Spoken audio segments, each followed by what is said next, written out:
Hey everyone, Spike here. Well, we're taking a break from rebuilding the deck today, mainly because it is just so hot out here today. We were at mid to high 90s out here, so was going to take a break and also just cleaned up the shop. There was a lot of dust flying around from me sanding, so just brushed everything, used a leaf blower to get all the dust out of here. But eventually I will be getting a new shop vac to contain all that dust. But today, we're doing something a little different. Earlier this week, I was given this table saw, which is made by Craftsman, which is an okay brand, not the best by far, but it was given to me, so I'm not going to complain.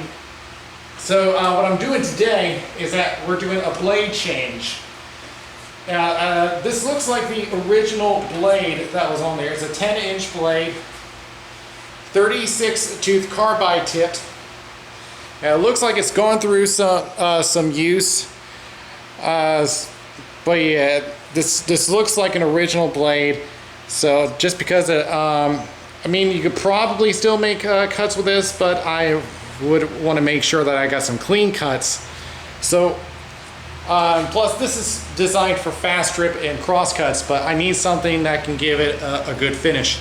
So instead, what I am going to be replacing it with is this Diablo blade. Now Diablo makes really good saw blades, and this one is almost double the amount of teeth on that. This is a 60 tooth blade.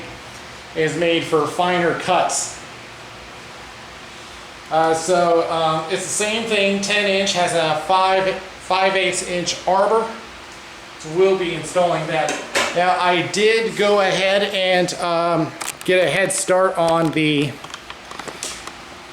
table. As you already saw, I took the old blade out.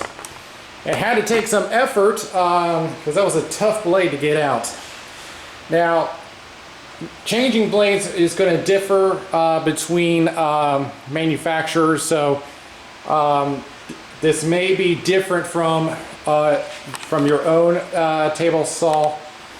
But with this one, it had to take the cover off, only 2 screws, and then we had to raise the blade all the way up, and then we had to take the nut and washer off.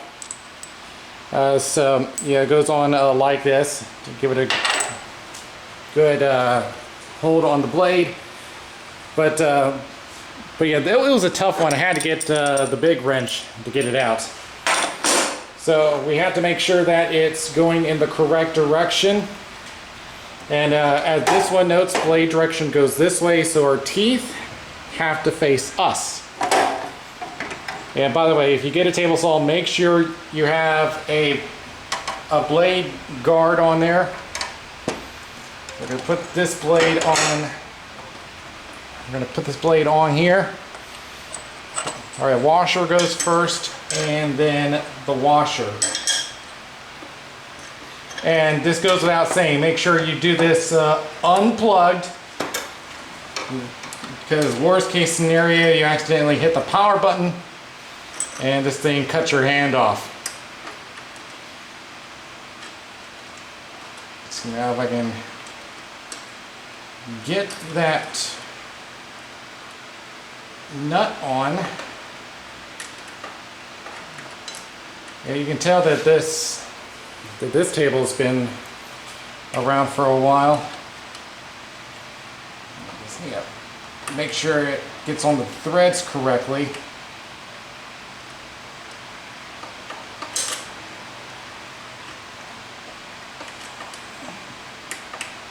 There we go. All right, hand tighten it first, and then we will use the wrench to get it on.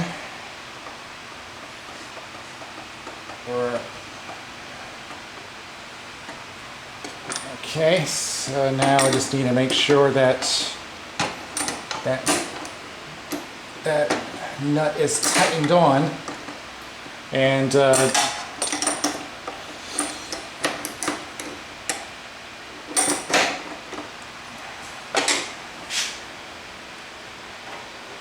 It's probably not going to take a whole lot.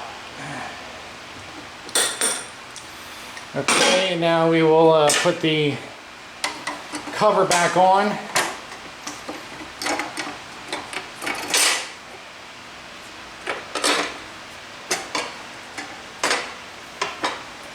Okay, and now we got the two nuts there. All right, and I need to get my tool out here.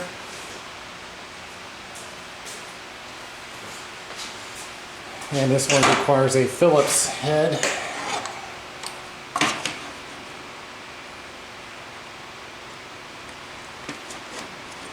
sure I pull it out. There we go. But I don't want to forget about the battery. Put this on the chuck first. Now of course, this does not require a power tool, but I just find this a little easier. I'm going to put this on the lowest setting just so I don't strip threads.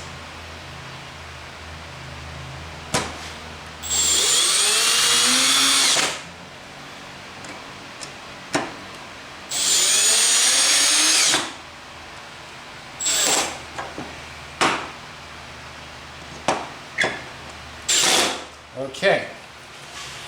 All right, now that all that is set, now it is time to do a test run. So I'm going to put everything away, just clear out all the clutter here, and then we'll do a test cut. Okay, I got a test piece of wood here for this experiment, and we're going to set the saw blade way lower. We only need it to go just as high as the piece of wood.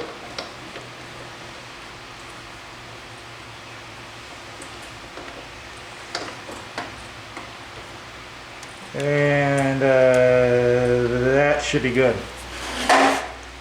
Okay, let me get my earplugs on, and I do have to be careful here. There is some dangers.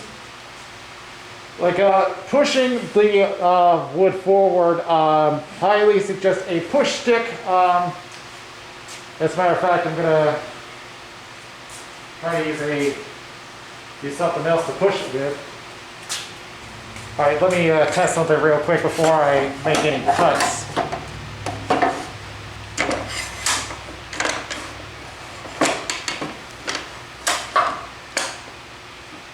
So yeah, the reason why I am trying to be careful with this is because that if that gets pinched up there and it goes at an angle, it will kick back and launch the piece right back at me. So this is something I've got to be very careful with.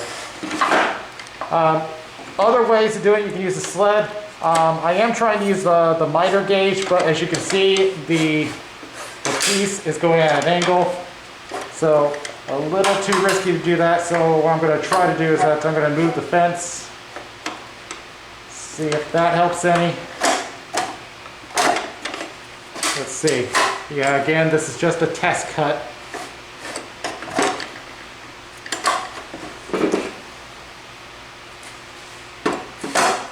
So yeah, another way I can use a sacrificial piece of wood.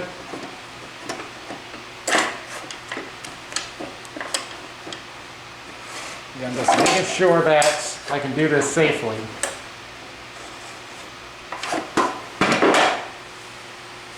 Alright, so yeah, I'm just going to step to the side just in case, and I should wear my safety glasses just in case anything goes wrong. I'll be right back. Okay, I got my safety glasses on. Alright, do one more rehearsal cut before we do anything.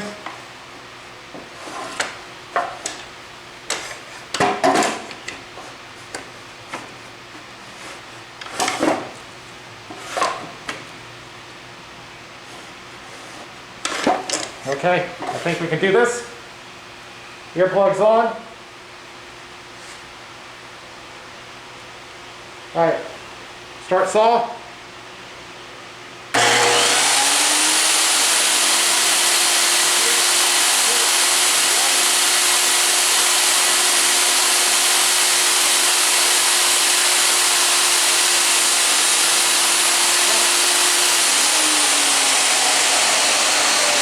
started going at an angle. I don't trust that.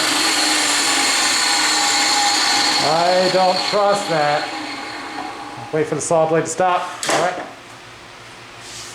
All right, so we're going to reset because I saw the wood start to go at an angle. I do not trust that at all. So we're going to reset and try again. All right, so I got just a little longer piece of wood to try, and we'll try again. All right, start the saw.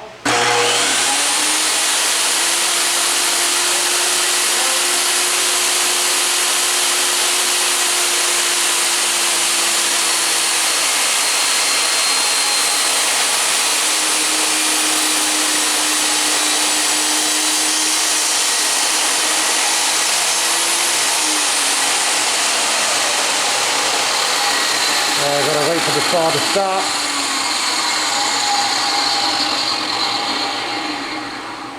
Okay. Alright, I'm just gonna get something to push that piece out. I'm actually gonna move the fence. Okay. I actually got another idea. Because I just saw that there's another. I don't know why I did not see this before. I think it's because the fence covered it. There's another place for me to go.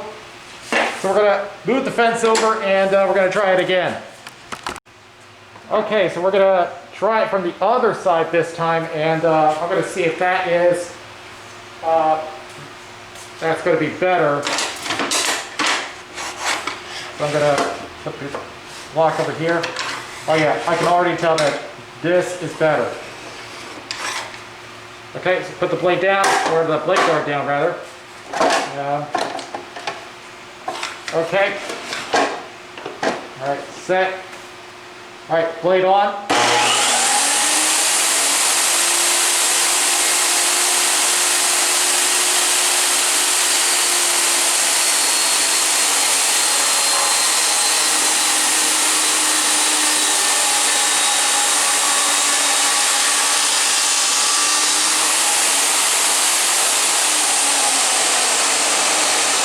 Alright, did you see that? See, that was exactly what I was talking about. You see how that little piece just flew back? That's kickback. That's what you don't want. Because what happens is that it gets stuck between the fence and the blade. And then that pitch, along with the force of the blade going this way, will kick that right back. Now luckily, it didn't have all that much force. Now that's why they always recommend using a push stick rather than this miter gauge. But again, this is mainly for test purposes, and also I will be getting a push stick. But this is, like I said, this is more of a test rather than anything else. So, alright, so that's pretty much all I want to do. I just wanted to make sure that the blade actually worked. So that's pretty much all I am doing today. I'll get back to the deck very soon, so I'll see you guys later.